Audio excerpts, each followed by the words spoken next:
What up, y'all? Mrs. Zoo Nation, aka Savage Armor Jones and Rafa. Welcome to another episode of Haters Guide Monday. Why? Because we gotta be a bunch of haters. Now, originally, I was going to actually talk about the Bro Tournament, but I forgot about something. It turns out that we're getting set 3 on Friday. So you already know what that means. We gotta actually do this review. Well, a slight review. I'm going to tell you why it's a slight review. I feel like that, in my personal opinion, I'm still not 100% sure on overdress format, because at the end of the day, the only format I really care about is premium and V premium. I honestly don't really give a shit about overdress, but I'm going to try in the best of my ability to do so, because I do have some interest in this format, despite them fucking me over in this format. But I guess why did they hate Magnolia, man? Why did they hate Magnolia? Like, Magnolia didn't do shit to anybody, and they just get mediocre trash support. I don't understand it, man. But anyway, let's let bygones be bygones, and let's actually talk about this fucking thing. All right, so there are a few things to look out for in this particular set. I feel like that this set also has a couple of ticking time bombs, in my personal opinion, and I do see some decent premium play coming from this set as well. So I'm gonna actually talk about the things that's gonna make this set pretty good. So of course, Bruce and Bastion still keeps like their spot as like top dogs in this particular set. Don't even get me wrong on that. I feel like that they shouldn't be on top of it's too early in the format to even say something like that, but like, give somebody else a chance, man. I do feel like that these two particular decks are starting to get a little bit out of hand, and I definitely feel like when they finally make a ban list or something like those, both of those decks are definitely going to get hit. I'm gonna just be real with you on that. Like, they talking an awful lot of shit from being in ban list range. But anyway, of course, like, luckily they're not the only two that are meta. Like, obviously you have like a couple of decks from the Lyrical Monasterio that's meta. I heard something about like Snow Seraph, aka the horny Jill chick, is she's actually supposed to be getting some promo that makes her very good. And I'm guessing she's supposed to be like the somewhat like best control deck in the game or something, or like when it comes to like standard format. And then there was like a couple of others that got some that, you know, makes it pretty good. For a prime example, you do have Hexaborb, I think that's how you say like her name, that came from set 1. She actually got some pretty decent support that makes her playable in this set. And then you also have my boy Eugene, that actually has some good support in this set too. So honestly, here's how I see those two particular cards. I see those two particular cards as sleeper clans, in my personal opinion. Like, they're not going to be the one talking all the mad shit though, but they going to be like, I'm going to say that Hexaborb and Eugene is just going to be the person at the back of the club that has the fucking burner out. Like, this is the dude in the back of the club that always has the burner at the function. Like, that's both of them in a nutshell. Like, they're not gonna be starting shit unless they need to, but just know that they like the low-key most dangerous ones in the club. But anyway, let's actually talk about one of the cards that I've seen a lot of people talk about. So Greedon was a card that I kind of overestimated.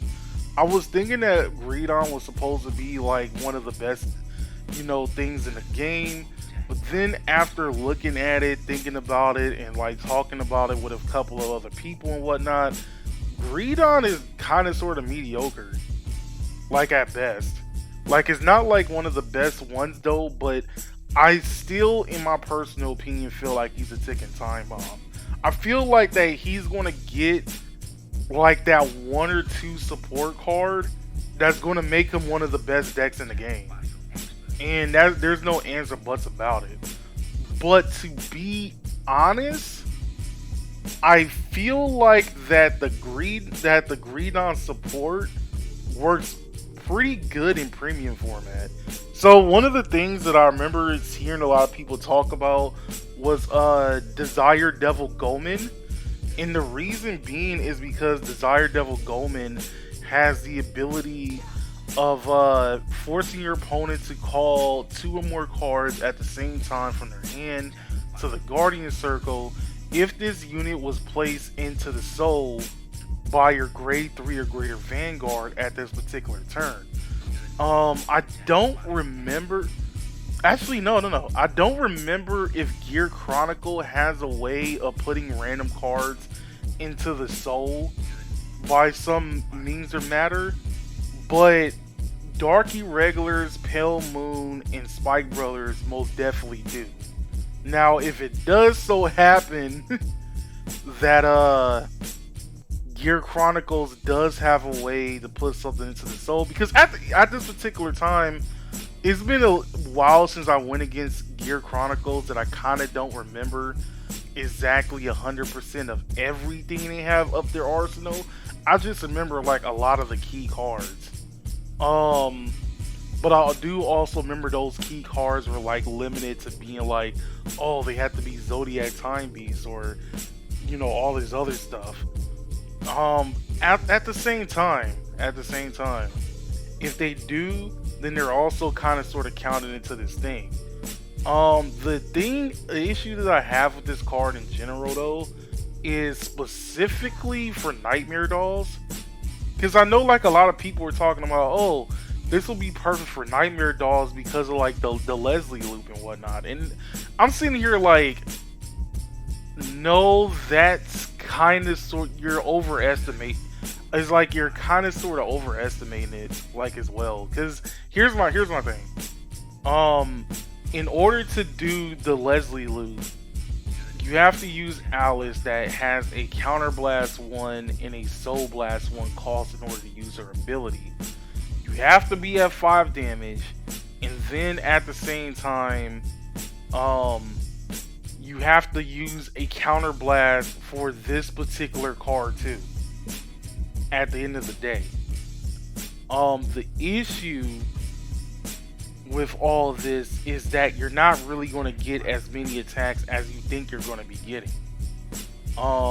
So at the end of the day, it's like I can see where everybody's going through with this, because that would mean that every time Leslie, like the multiple Leslies and Alice attack, like your opponent has to guard with 2 or more cards in hand, or if they're Kagero, they're like forced to fucking the Nile Griffin that shit. Like, I understand where they're coming from with this. However, the issue that I also have with this is that there's way too many counter blast resources and not enough ways to countercharge during battle phase. If there was a way to countercharge during battle phase, oh, that would be 100% perfect.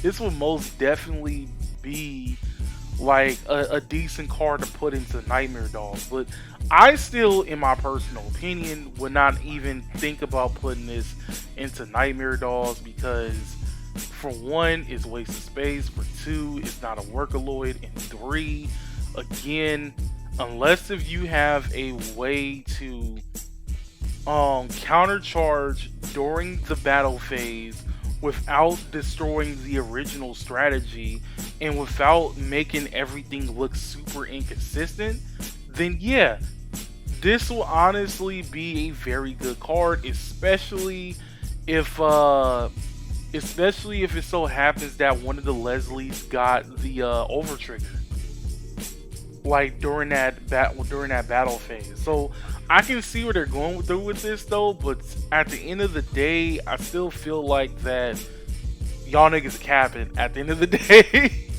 So, but like when it comes to dark irregulars, I can see this card being used in dark irregulars. I can definitely see it used in Spike Brothers because Spike Brothers, this card in Hellheart 8 is basically like the perfect combination. And seeing that you don't really have to waste a lot of counterblast resources just to use Hellheart 8's ability and just to use all the abilities in Spike Brothers, yeah, this will be like the perfect card to put in Spike Brothers. But outside of that, man, I don't think this is really worth putting into Pale Moon. But Greedon himself, I'm gonna just be real with you. He's going to be a card that's going to be on my radar. He's not really like the best, but I definitely feel like that I definitely feel like that he's going to eventually going to get like a couple of cards. Like it's like he has missing pieces to make him one of the greatest decks in the game. Because that effect is mediocre at best. Like I'm not even gonna lie, the fact that you're able to survive going past 6 damage is ridiculous in my personal opinion, especially in a format such as this where there's not that many options and interactions to go against said thing. So honestly I can definitely see it. But at the end of the day he's probably just gonna be like a rogue deck at most. So I'm not 100% like surprised though, but that's just me. So overall, what I think about this set, I feel like that the set is pretty good for everything that it does. That it does cover. We do get some new ride lines. We also do get some critical triggers. So with abilities, these ones would put into the soul after it boosts a unit, just so it can give somebody 2k. The major thing that makes these things good in my personal opinion is the fact that it's a trigger that not only has the ability but also gives you soul, where let's be real, there's a lot of decks that need soul. Looking at you, Magnolia, but that's just me. I need to stop shitting on my own deck.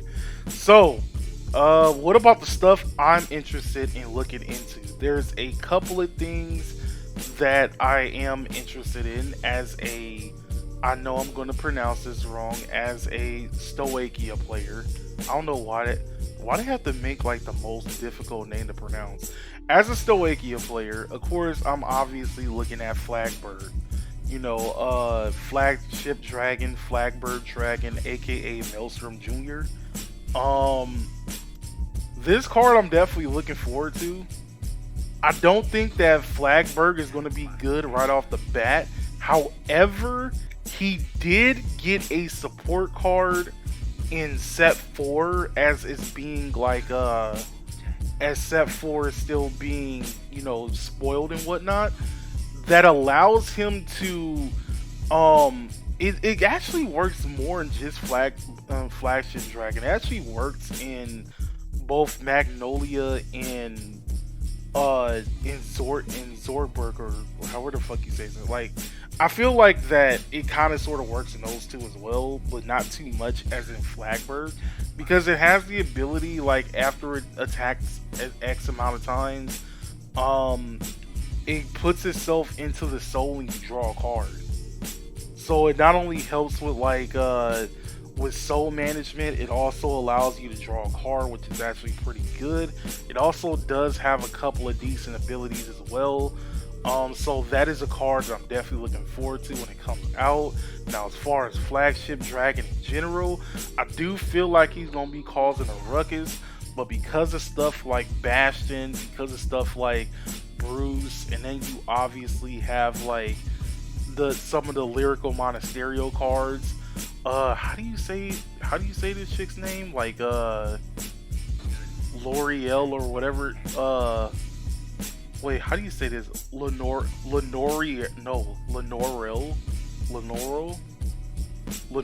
like the cat chick, the cat bitch, basically her, the cat chick. So you basically have like, I'm tired, man. I'm tired. So yeah, you have her, That's like a somewhat issue. And then you have the Frost bitch. I can't remember what her name is. You also have her. That's kind of sort of an issue too. So honestly, like a lot of them are kind of at the end of the day, like they're pretty good. They're pretty good. So I feel like that those are going to be some major obstacles, and seeing that they are technically meta, more likely everybody's going to be jumping on them at the end of the day. So I'm not really surprised, but Flagship Dragon, most definitely a card you should not be sleeping on. Flagship Dragon is definitely going to be reeling in everybody, no doubt about it. You know, don't sleep on Maelstrom Jr. Hashtag not sleep on Maelstrom Jr.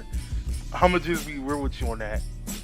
And then we also get a new ride line that actually got me a little bit interested in dipping my fingers into Brantgate. Her name is Gravidia Nordlinger, aka Space Mommy Dommy. I'm waiting to play Space Mommy Dommy because I feel like Space Mommy Dommy is gonna be the shit. No. But anyway, but for real though, I'm actually interested in playing this. I don't think it's gonna be like the best thing. I also feel like this is gonna be like rogue deck material, but I'm still curious on how this archetype is actually going to be used down the line. I don't think it's going to be like a super ticking time bomb like Redon, but I honestly do feel like that this card is going to do some decent wonders. I'm not going to lie on that. It's going to do some decent wonders. So I'm definitely waiting on that. Then of course you have like the Magnolia support that's not really good at all. I'm gonna just be real with you on that. I have to wait for set 4 because at least we get the grade 4 that's going to be doing slightly better, but not as good. And outside of that, man, I think I'm done.